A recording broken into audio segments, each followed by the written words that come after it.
ذوالحج کے جو 10 پہلے دن اور راتیں ہیں، پہلی چیز عمر میں اللہ تبارک و تعالیٰ برکت عطا فرما دیتا ہے،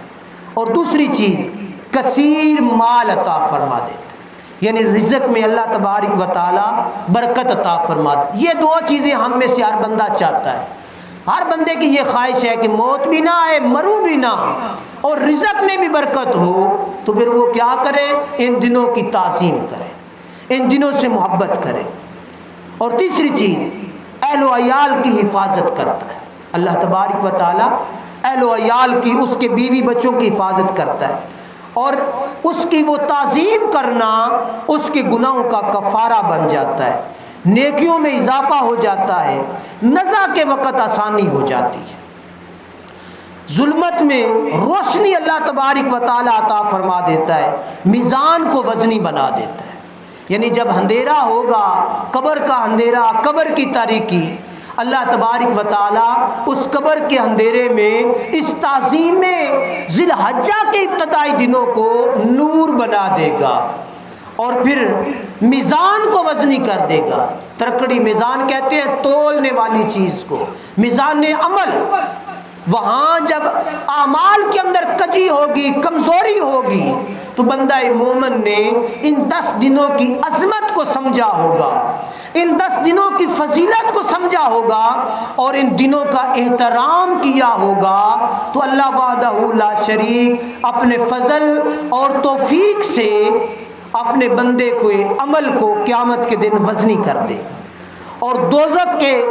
طبقات سے اللہ تبارک و تعالیٰ نجات دے دے گا، اور جنت الفردوس میں اعلیٰ مقام اور اعلیٰ طبقات اللہ وحدہ لا شریک بندہ مومن کو عطا فرمائے۔ یہ مومن کے لیے، مسلمان ہے یار ہم، یہ پہلے چیز بیان ہو چکی کہ رب مشرک کو بھی رزق دیتا ہے اور مومن کو بھی رزق دیتا ہے، لیکن مشرک کے لیے آخرت میں عمل کی جزا نہیں ہوتی، مومن کے لیے آخرت میں عمل کی جزا ہوتی۔ گزشتہ جمعہ مبارک پر میں نے تفصیل سے یہ چیز بیان کر دی تھی کہ مومن جو بھی خرچ کرتا ہے اس کا مقصد اللہ کی رضا ہوتا ہے، اور منافق یا کافر یا مشرک وہ دنیا داری کے لیے خرچ کرتا ہے، کہ دنیا والے کہیں کہ یہ بڑا بندہ ہے، تو دنیا میں تو اس کو پھر وہ دنیا والے کہہ دیتے ہیں کہ یہ عظیم بندہ ہے، یہ بڑا سخی بندہ ہے، لیکن آخرت میں اس کے لیے کوئی اجر اور درجہ نہیں رہتا۔ تو مومن آخرت کے درجات کا متلاشی ہوتا ہے۔ اور پھر حضور سید عالم صلی اللہ علیہ وآلہ وسلم نے ارشاد فرمایا، جس نے اس عشرہ میں کسی مسکین کو کچھ خیرات دی تو گویا اس نے پیغمبروں کی سنت پر صدقہ کیا۔ یعنی صدقہ کرنا، خیرات کرنا یہ بڑا عظیم عمل ہے، لیکن ان 10 دنوں کے اندر جو بندہ صدقہ اور خیرات کرتا ہے، نبی پاک فرما رہے ہیں کہ ان دنوں میں اللہ کے نبی صدقہ اور خیرات کیا کرتے تھے۔ ان 10 دنوں میں صدقہ اور خیرات کرنا انبیاء کی سنت مبارکہ ہے، تو ہم لوگوں نے ان چیزوں کو ترک کر دیا ہوا ہے، چھوڑ دیا ہوا ہے۔ اور جس نے ان دنوں میں کسی مریض کی عیادت کی تو یہ اولیاء اللہ اور ابدال کی عبادت کا ثواب پائے گا۔ یعنی نیک اور متقی جو لوگ ہوتے ہیں، نیک لوگ کا ہمیشہ میں یہ بات عرض کرتا تو جنازہ پڑھنا عام بندے کے جنازے پڑھنے سے بہت زیادہ فضیلت والا، نیک بندے کی عیادت کرنا یہ بہت بڑی فضیلت کا باعث ہوتا ہے، لیکن یہاں اس تقسیم کو بھی ختم کر دیا، فرمایا کہ جو ان دنوں میں عیادت کسی کی جاتا ہے کرنے کے لیے، اللہ پاک جل شانہ اولیاء اللہ اور ابدال کی عیادت کا ثواب اس بندہ مومن کو عطا فرماتا ہے۔ اور جس نے کسی کے جنازے میں شرکت کی، ان 10 دنوں میں کسی کے جنازے میں چلا گیا، شرکت کی، تو گویا اس نے کسی شہید کے جنازے میں شرکت کی۔ اب شہید وہ بندہ ہوتا ہے جو رب کی رضا کے لیے رب کے رستے میں منصب شہادت حاصل کرتا ہے، تو وہ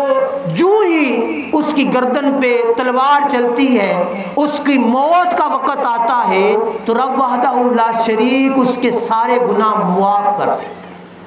یعنی پنجابی میں سادہ الفاظ میں یہ کہتے ہیں شہید ڈائریکٹ جنت میں چلا جاتا ہے،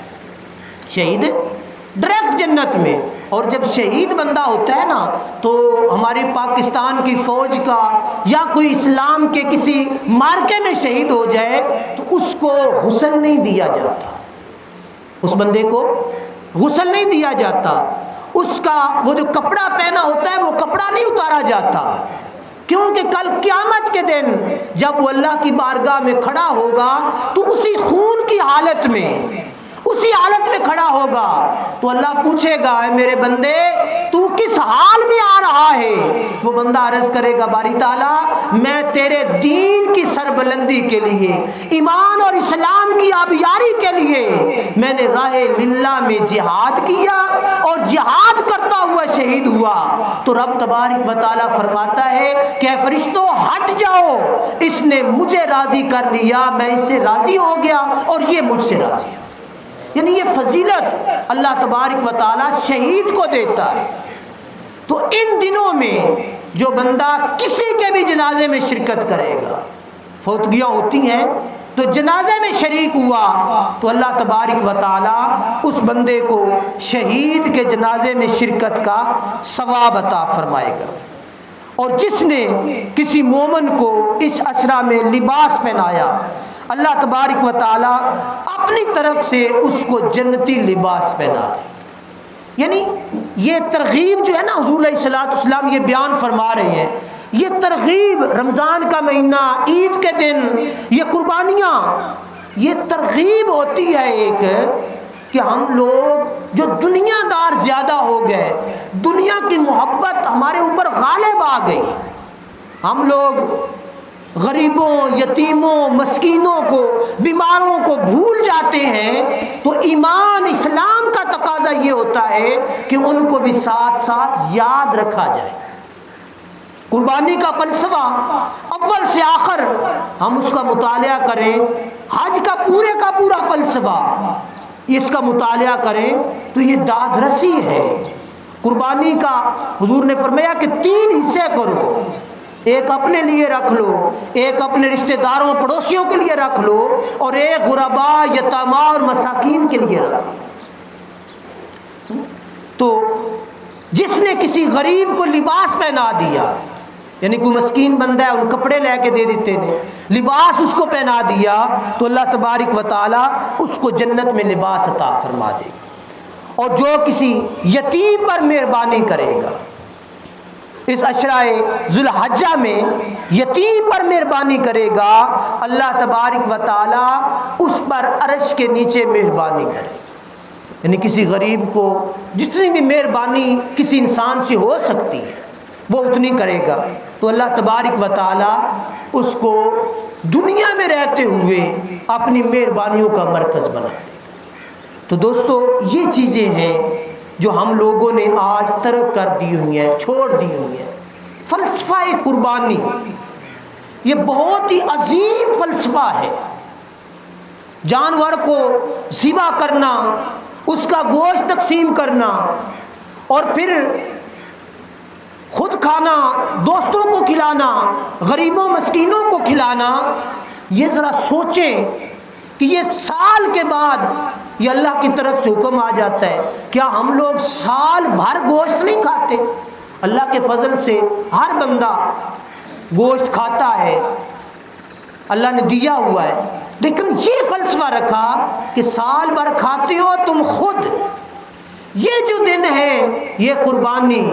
اس دن خود نہ کھاؤ بلکہ غریبوں، یتیموں، مسکینوں کو کھلاؤ۔ اور پھر نبی پاک نے فرمایا اللہ کے ہاں 10 ذی الحج کے دن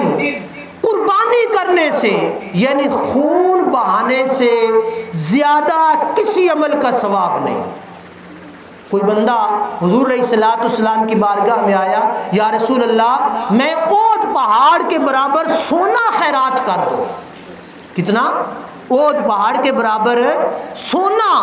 میں خیرات کر دوں، صدقات کر دوں اس دن، تو نبی پاک نے فرمایا اس کا ثواب بڑا ہے، صدقہ کرنے کا ثواب بڑا ہے، پر یہ جو جانور ہے قربانی کے دن 10 ذی الحج کو، اس کے خون کے قطرے کی مقدار کا جو ثواب ہے اس کو بھی نہیں پا سکتے۔ سمجھ آئی بات کی؟ تو یہ فلسفہ قربانی ہے۔ اور گزشتہ سال بھی میں نے عرض کیا کہ ہم نے دیکھنا ہو کہ میری قربانی رب نے قبول کی ہے یا نہیں کی، تو وہ اس وقت دیکھا کرے جب ہم گوشت کر رہے ہوتے ہیں تقسیم، غرباء میں، یتاماں میں، مساکین کے اندر، اس وقت اگر ہاتھ اس گوشت میں ڈالا، اچھی بوٹی، چنگی بوٹی پیچھے اپنی تھالی میں ڈے پوے، چھچڑا اگلے ہل ٹر جاوے تو پھر سمجھو کوئی نہیں کبو، سمجھ آئی؟ وہ خود بخود نہیں گرتا، وہ اس کو کسی طریقے سے گرایا جاتا ہے تو وہ پیچھے گرتا ہے، ورنہ آگے کیا پریشانی تھی۔ تو یہ قربانی کی قبولیت کا ایک راز ہے، اس کو اپنے پلے باندھ لیں کہ قربانی کرنی ہے رب کی رضا کے لیے، رب کو راضی کرنے کے لیے، نہ کہ دنیا داروں کو،